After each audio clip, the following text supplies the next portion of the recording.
बिस्मिल्लाहिर्रहमानिर्रहीम अस्सलामु अलैकुम। अल्लाह पाक तैयब उर्दगान की हिफाजत करे। आज सही मायनों में उन्होंने अपनी जान हथेली पर रख दी है। तैयब उर्दगान असल में एक वर्चुअल मीटिंग जो कि ऑर्गेनाइजेशन ऑफ इस्लामिक कॉरपोरेशन यानी OIC की जो स्टैंडिंग कमेटी है for economic and commercial corporation, उससे असल में खिताब कर रहे थे।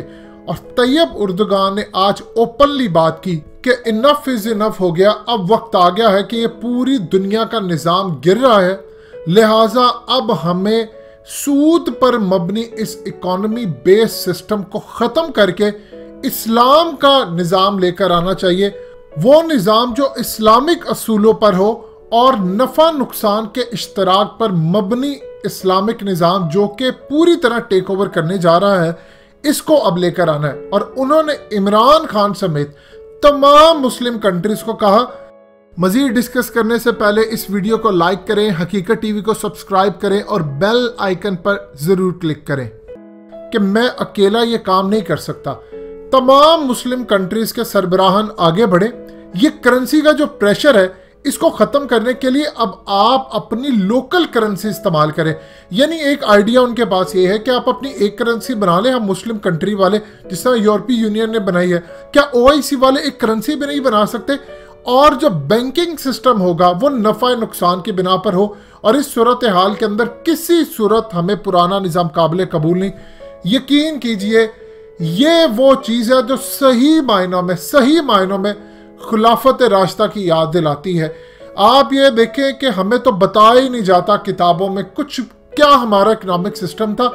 ऐसा कमाल इकोनॉमिक सिस्टम था कि सिर्फ 2.5%, जी हाँ 2.5% टैक्स देना पड़ता था, जिसको हम ज़कात कहते हैं, उश्र देना पड़ता था।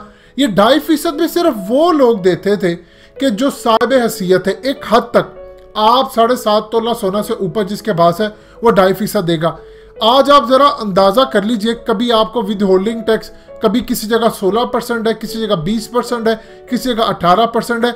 वहां पर आपको ऐसा नहीं है कि आप कोई कमाई करेंगे, नौकरी करेंगे तो FBR आपके पास आ जाता था या कुछ ऐसी सूरत है। वो कमाल निज़ाम था। आप ये देखें अब्बासी खलीफा के दौर के अंदर भी अगर हम देखें तो आज के अगर मुताबिक देखें तो उस वक्त एक इराकी जो रियाल था वो आज का तकरीबन $300 के बराबर है। और पाकिस्तान की हालत देख ले, 162-63 रुपए का एक अमरीकी डॉलर है। यकीन कीजिए तैयब उर्दगान ने आज साबित किया है कि वो उम्मत मुस्लिमा का यही शख्स लीडर बन सकता है और किसी में इतना जिगरा नहीं। सारे ये कहेंगे ठीक है जी हम उसकी छुट्टी दे देते हैं, हमें जी नमाज पढ़े, रोजे रखे, बस यहाँ तक इनका इस्लाम है। इस्लाम वो है कि आप इस्लाम का कानून नाफिज करें। सबसे पहले शरीयत आपसे ये मांगती है कि आप सूद को ख़त्म करें। आप बता दें, आप महफिल मिलाद करवाते हो या आप उम्रे करते हो या आप हज पर जाते हो, आप गरीबों का भला करते हो, कुछ भी करते हो, लेकिन आप सूद लेकर ये सारे काम करते हो। और सूद क्या? आप अल्लाह और उसके नबी से जंग करके, यानी सूद कुरान मजीद में ओपनली बात है कि अल्लाह और उसके नबी से आप जंग करते हैं। बताइए कौन सी दुनिया की ताकत है जो अल्लाह और उसके नबी से जंग करे और वो जीत जाए? ये वो चीज़ है कि कज़ाफी को मार दिया कि दुनिया की जो ताकत इसके सामने खड़ी हुई, जिसने कहा कि करेंसी हम वो लेकर आए जिसके पीछे वाकई गोल्ड या सोना हो पूरी तरह, उसको उड़ा दिया गया। अब आप जरा अंदाजा कर लीजिए, कैनेडी अमेरिका का जो सदर था उसने कहा था इसराइल का जो इतना इन्फ्लुएंस अमेरिका के अंदर, इसको ख़त्म करे। और करेंसी इन लोगों ने कंट्रोल पीछे किया, सारा बैंकिंग निज़ाम इनका है। यहाँ पर काम ये होना चाहिए कि गोल्ड जितना है हमें या तो सोने चांदी के सिक्के लेकर आना चाहिए, ये पेपर करेंसी ख़त्म करें। आज देख लो वो इस दुनिया में मौजूद नहीं है। और तैयब उर्दगान की अल्लाह पाक हिफाजत फरमाएगा।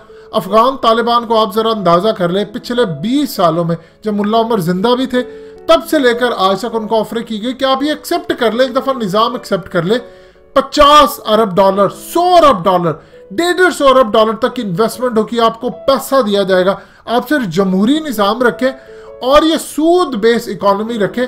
आप हुकूमत भी करते रहे, हमें कोई एतराज़ नहीं, क्योंकि जमहूरियत के अंदर भी वही होगा, करप्ट लोग ऊपर आएंगे, इस्लाम का निज़ाम नहीं आ सकेगा। और उसके अलावा बैंकिंग सिस्टम, यानी आप अंदाज़ा कर लीजिए कि दुनिया के अंदर जापान समेत हर जगह पर सूद अब माइनस में जाना शुरू हो गया। माइनस में क्या है कि आप बैंक में पैसा रखवाते हैं। आम रूटीन में क्या होता है कि आप बैंक में पैसा रखवाते हैं, बैंक आपका पैसा इन्वेस्ट करता है और इन्वेस्ट करने के बाद जो प्रॉफिट आता है उसमें से वो आपको प्रॉफिट देता है। आपका बैंक में पैसा पड़ा रहता है, वो यूज करते हैं। सारा पाकिस्तान अगर सुबह चला जाए और जाकर सिर्फ इतना कह दे हमारे पैसे दे दे, आपके बैंकों के पास उतने नोट ही नहीं है, पूरे का पूरा पाकिस्तान बैंकरप्ट हो जाएगा। पूरा अमेरिका भी बैंकरप्ट हो सकता है, सारे यूरोपीय यूनियन के मालिक बैंकरप्ट हो सकते हैं। इनके पास पैसा ही नहीं है। यह धड़ाधड़ सिर्फ इनके पास डिजिटल फॉर्म में लिखा हुआ है। ये है वो करेंसी की हमाकत। अब अगर एक शख्स उठकर कह रहा है, अब यहां पर देखते हैं तैयब उर्दुगान का कौन साथ देगा, अरब ममालिक देंगे, सवाल ही पैदा नहीं होता। पाकिस्तान की रियासत ही उसका साथ देगी इस मामले के ऊपर। आपके ऊपर इस वक्त तागूती कुव्वतों ने शिकंजा पूरी तरह जकड़ रखा है, आप बाहर नहीं निकल सकते। होना तो ये चाहिए जिस तरह अब जापान में हो रहा है। माइनस सूद का क्या मतलब होता है? आप बैंक में पैसा रखते हैं तो बैंक को आप पैसे देते हैं, मंथली फीस, और ये सूद से पाक है। वरना बैंक आपका पैसा लेकर इन्वेस्ट करता है और जब उसको लॉस हो जाता है तो वो बैंकरप्ट हो जाता है, तो पूरी तरह आपकी बर्बादी, आपका पैसा भी गया। आप बैंक को जाते हैं, बैंक को आप मंथली पैसे देंगे, 500 रुपया दें, 1000 रुपया दें, कि वो आपको एक फैसिलिटी देता है। वैसे भी तो वो कट कटा के आपसे इतना पैसा ले लेते हैं। आप फैसिलिटी क्या होती है? फैसिलिटी ये होती है कि बैंक आपको सर्विस देता है, आपका पैसा सिक्योर रखता है।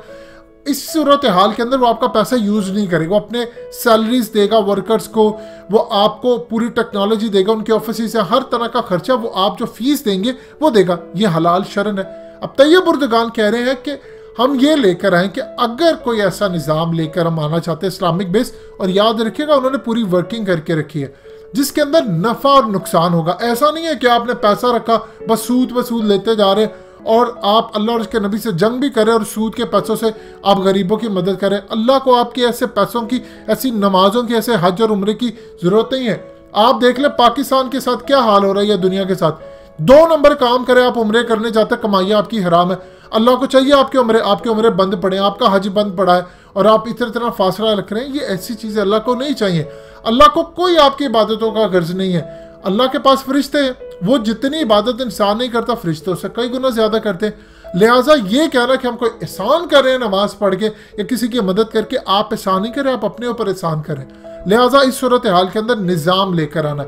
अब आप देखेंगे ना तो पाकिस्तान इनका साथ देगा, ये आप हकीकत टीवी की वीडियो संभाल कर रख ले, ना अरब ममालिक साथ देंगे, ना पाकिस्तान साथ देगा, शायद मलेशिया दे दे, क्योंकि पाकिस्तान के ऊपर भी वही ताकतें इस वक्त कंट्रोल करती है पूरा बैंकिंग सिस्टम, जो कि दुनिया की ताकतें, खुफिया ताकतें जिनको कहा जाता है, शैतानी ताकतें जिनको कहा जाता है। आज सही मायने में तैयब उर्दुगान के लिए दुआ है। एक बात याद रखिएगा, कोई करे या ना करे, तैयब उर्दुगान ये निज़ाम लेकर आ जाएंगे और उनकी जब तक जिंदगी है वो ये काम करके रखें।